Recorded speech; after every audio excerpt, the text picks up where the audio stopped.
Ang ginagawa pala natin yan guys, no, naggagayat tayo ng sangkap, sibuyas, para sa lulutuin natin na sinigang na manok.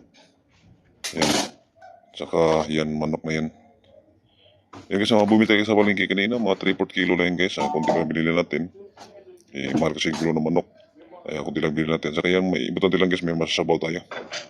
Yan, lagyan muna ako ng kaliro dyan sa kalan guys. At pinapuyan ko muna.